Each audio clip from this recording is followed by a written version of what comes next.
সংসার জীবন মানেই হচ্ছে নতুন নতুন অভিজ্ঞতা, তাই না পুরা? আজকে আমি একদম যারা নতুন নতুন সংসার করতে যাচ্ছেন, নতুন রান্নাবান্না করবেন, তাদের জন্য এই ভিডিওটি। আসসালামু আলাইকুম সম্মানিত ফলোয়ার্স বন্ধুরা, সবাই কেমন আছেন? আশা করি আল্লাহর অশেষ রহমতে সবাই ভালো আছেন। আমি রিভাস ডেইলি লাইফ থেকে রিভা বলছি, কুমিল্লা থেকে। একদম একটা নতুন সংসারে যখন রান্নাবান্না শুরু করতে যাব, তার আগে সবচেয়ে যেটা প্রয়োজন সেটা হচ্ছে রান্নার উপকরণগুলো, মানে মশলাপাতিগুলো রেডি করা, এগুলোকে সেট করা। তো আমি যেহেতু একদম নতুন না, আমি আগে রান্না করেছি ঠিকই, কিন্তু এখন আমার ফ্ল্যাটে, আমার কিচেনে একদম নতুনভাবে আমি রান্না শুরু করব। আর সেই জন্য আমার যে জিনিসগুলো খুবই প্রয়োজন, যেটা রান্নার প্রথমেই লাগে, সেই জিনিসগুলোকে আমি রেডি করছি যেন একদম হাতের কাছে রাখা যায় আর একদম সাথে সাথে টপ করেই চেনা যায়। সেজন্য আমি এগুলোকে নামকরণ করে ফেলছি।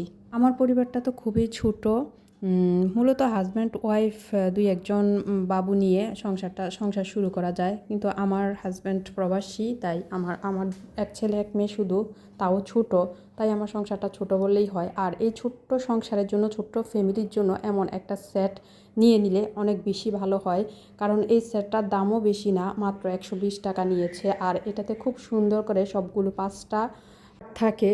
আর কালারটাও দেখছেন অনেক ফুটে আছে, লাল কালার, অনেক সুন্দর লাগছে। তো আমি বলবো কি, আপনারা যারা শুরু করতে যাচ্ছেন এমন একটা নিয়ে নেবেন, নিলে এটার মধ্যে সব কিছু নিয়ে লিখে ফেলতে পারেন, কারণ উপরটা খুব মসৃণ, তো লিখলেও কালো সাইন পেন দিয়ে লিখে ফেললে একদম সুন্দরভাবে সব কিছু দেখা যায়। হলুদ, মরিচ, এখানে 5টা আছে, দারচিনি, এলাচি, তারপরে জিরা আর ধনিয়া গুঁড়া। আমি এই 5টা জিনিসে নিয়েছি, কারণ রান্নার ক্ষেত্রে সবচেয়ে বেশি প্রয়োজন এই 5টা জিনিসে, তাই আমি এগুলোই নিয়ে নিয়েছি। এই যে দেখুন আমার চুলা। আর এখন হচ্ছে যে আদা, রসুন, পেঁয়াজ যেগুলো লাগে, এই মশলাগুলোকে আমি আলাদা করে একদম সুন্দরভাবে সব কিছু দুইটা দুইটা করেছি, 2টা সেট নিয়েছি। একটাতে অল্প কিছু পরিমাণ রেখেছি, আর একটাতে বেশি। আমি একসাথে সবগুলো মশলায়, আদা বলেন, রসুন বলেন, পেঁয়াজ বলেন, 1 কেজি পরিমাণ করে নিয়েছি, যেন আমার 1 মাস অনায়াসে চলে যায়। তো সেই জন্য আমি নিয়ে নিয়েছি, কারণ যেহেতু ছোটো পরিবার, আর যেহেতু আমার বাবু আছে, সেই তো মুরগিটাই বেশি চলবে, মুরগিটাই হয়তোবা বেশি খাওয়াবে। সেই জন্য আমি মুরগির যে মশলাগুলো লাগে সেগুলি আমি আলাদা করে নিয়েছি। আর 2টা বক্স করে নিয়েছি, একটা হয়তোবা 1/2 কেজির বক্সে রেখেছি, আর একটা 1 কেজির বক্সে রেখেছি।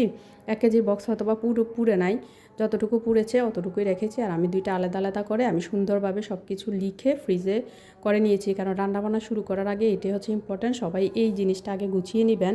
আসলে শুরুটাই হচ্ছে আসল, সব কিছুর পিছনে, একদম সব কিছুর পিছনে বলবো যে শুরুটাই আসল। আপনি শুরু করেন, দেখবেন আপনার সব কিছু গোছানো হয়ে গিয়েছে। তো ভয় সংখ্যা থাকে কিন্তু সব শুরু করার আগে, যেই কোনো জিনিস শুরু করার আগেই কিন্তু ভয় সংখ্যা থাকে। আর যখন শুরুটাই শুরু হয়ে যায়, তারপর কিন্তু আর কোনো কিছু গোছানো হয়ে যায় অনায়াসে, আর কোনো ভয় সংখ্যা কোনো কিছুই থাকে না। তো আমি সবগুলো দেখেছেন লিখে ফেলেছি। আর এটা খুলে দেখলাম যে আমার এখানে ক্যাপসিকাম করে নিয়েছি, তো ভাবলাম যে ক্যাপসিকামটাও আমি লিখে ফেলি সবসময় যখনই আমি ক্যাপসিকাম নিব, কারণ ক্যাপসিকামও কিন্তু খুব প্রয়োজন। নুডলস বা যে কোনো ধরনের সবজি বলেন, ফ্রাইড রাইস, যে কোনো কিছু রান্না করতে কিন্তু ক্যাপসিকামটা খুবই প্রয়োজন। তো এখন যেহেতু সিজন, তো এখন আমি কিছু ক্যাপসিকাম এনে কেটে আমি এগুলোকে বক্স করে রেখে দিয়েছি, যেন সামনে আমি যখনই প্রয়োজন হয় তখনই নামিয়ে আমি সাথে সাথে দিতে পারি। তো সেই জন্য আর সুন্দর করে নাম লিখে ফেলেছি। আর এটা হচ্ছে পেঁয়াজ বাটা। এই পেঁয়াজ বাটাটা তো আমি নাম লিখে, সব কিছু লিখে একদম সেট করে আমি ফ্রিজে রেখে দিব। তো যারা নতুন শুরু করতে যাচ্ছেন, তারা এই জিনিসগুলো যদি এইভাবে করেন, এইভাবে গুছিয়ে নেন, আমার মনে হয় অনেক বেশি সহজ হবে আপনাদের জন্য, কাজগুলো অনেক সহজ হবে।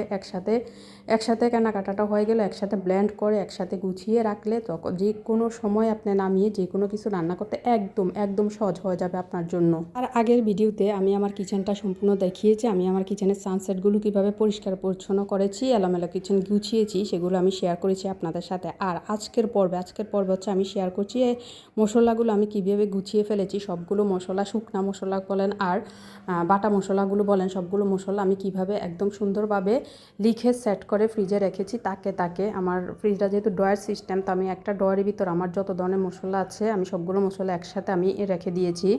তারপরে একটা ড্রয়ারে হয়তোবা আমি মাছ মাংস এভাবে রাখবো। তো যারা সংসার শুরু করতে যাচ্ছেন, এভাবে গুছিয়ে সুন্দরভাবে যদি শুরু করেন একটা সংসার, তাহলে দেখবেন সংসারে বরকত হবে আর সুন্দরও হবে, আপনার কোনো ঝামেলা হবে না, আপনার কষ্ট অনেক কম হবে। তো বুঝিয়ে যাদের হাজব্যান্ড একসাথে আনতে চায় না তাদেরকে বুঝিয়ে এভাবে যদি আপনারা করেন তাহলে কিন্তু অনেক খরচও বাঁচে। আপনারা যে কোনো কিছুতে একটা লিস্ট করে ফেলবেন, লিস্ট করে ওই লিস্ট আকারে লিস্টে যেগুলো করেছেন, লিস্টে যেগুলো লিখেছেন ঠিক সেগুলোই আনবেন, সেগুলোর বাইরে কোনো কিছু কেনার চেষ্টা করবেন না, তাহলে দেখবেন সংসারে অনেক খরচও বেঁচে যাচ্ছে। এ হচ্ছে আজকে আমার প্রথম আমি আমার চুলা জ্বালাবো এবং চুলাতে আমি প্রথম একটা ডিম পোস্ট করার জন্য, কারণ আমার কড়াইটা এটা একদম নতুন, তো আমি এটাকে ট্রাই করার জন্য দেখি আমার এটাতে কেমন ডিম পোস্ট হয়, সেটা করার জন্য আমি আজকে যে বিসমিল্লাহ করে চুলা জ্বালালাম। আর প্রথম আমি ডিম পোস্টটা করব, যেহেতু একদম নতুন কড়াই আমি বসিয়েছি, তার আগে একবারও এটা বসানো হয় নাই, একবারও আমি এটাতে কিচ্ছু করি নাই। তো দেখেন আপনারাও সাথে থাকেন, দেখেন যে আমি ডিম পোস্টটা আমার কেমন হয় সেটা দেখানোর জন্যই যে ডিম দিয়ে দিলাম। একদম নতুন কড়াই হলে কিন্তু একটু সমস্যা হয়, কারণ কড়াইটা নতুন তো তেল ভালোভাবে তাতানো লাগে, আর তেল তাতলেও একদম তেলে যখন কড়াইটা হয় তখন কিন্তু সাথে সাথেই উল্টিয়ে যায়, কোনো সমস্যা হয় না। কিন্তু কড়াইটা যখন তেলে হয় না তখন কিন্তু উল্টাতে গেলে একটু প্রবলেম প্রথমে হতেই পারে। তো আমি লবণ দিয়ে এখন দেখি এটা উল্টানো যায় কি না। আমি বুঝতে পেরেছি এটা নিচে কিন্তু একটু লেগে গিয়েছে, দেখেছেন, আর লেগে যাওয়ার ফলেই কিন্তু ডিমটা সুন্দরভাবে উল্টাচ্ছে না কোনোভাবেই। তো এই যে আমার ডিমটা ভেঙেই গেল। তো যাক, প্রথম নতুন করাই, সেই জন্য আমি আর মনে কোনো কিছু নিলাম না যে এটা এমন হতেই পারে। একদম যারা নতুন কড়াইতে রান্না করতে যান, প্রথম কিছু করতে যাবেন, তখন দেখবেন যে লেগে যায় নতুন, কিন্তু একবার যখন রান্না করবেন তখন আর এই প্রবলেমটা হবে না।